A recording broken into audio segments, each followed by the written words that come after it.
Okay, it's been a while since I've done one of these. It's been a bit quiet on the Facebook page. Just been in a bit of a funk and life's been crazy, so I'm just really trying to get back to it this week.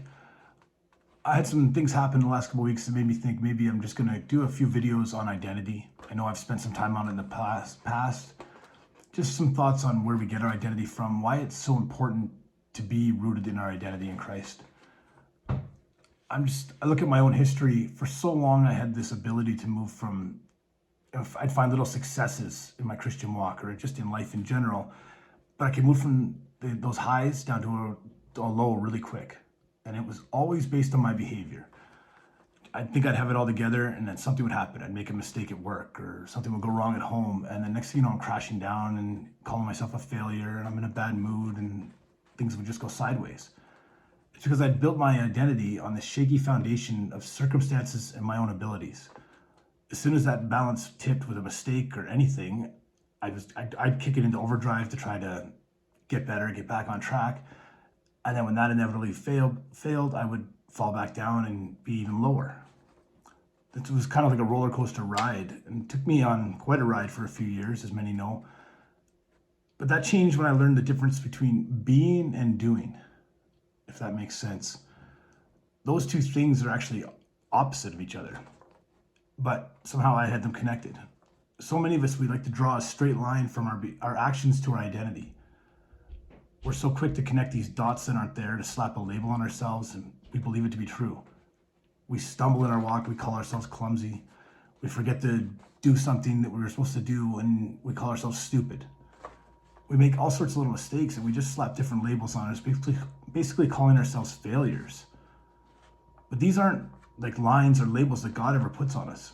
That's how Satan works. He's the enemy of the world. He draws a line from our work to our worth, and we buy into it.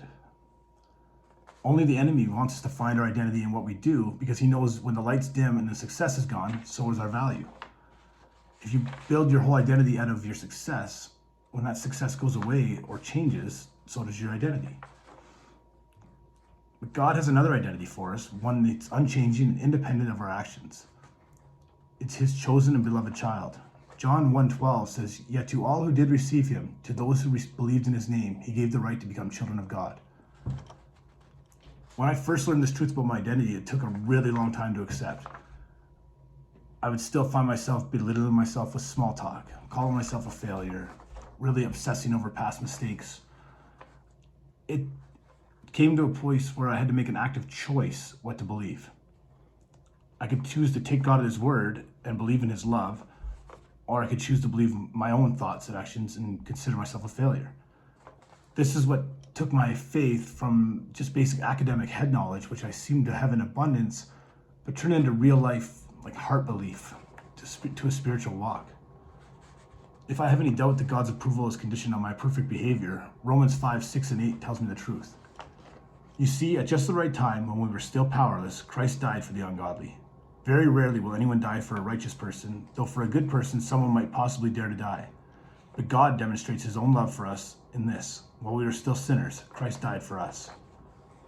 God's acceptance of us and of our identity is not defined by our actions. This verse shows that very clearly. So we'll never be a failure when our performance doesn't match our expectations. When we reassign the source of our value and worth to its rightful place, we will be free from the fear of failure or the opinion of others. We will be free from the labels we place on ourselves, and free from the shifting sands of our own self-worth. The only thing that truly matters is what God thinks about us, and that is unchanging. We can rest knowing we are safe and secure in God's unconditional love. And once we really believe this truth, our identity is going to be unshakable.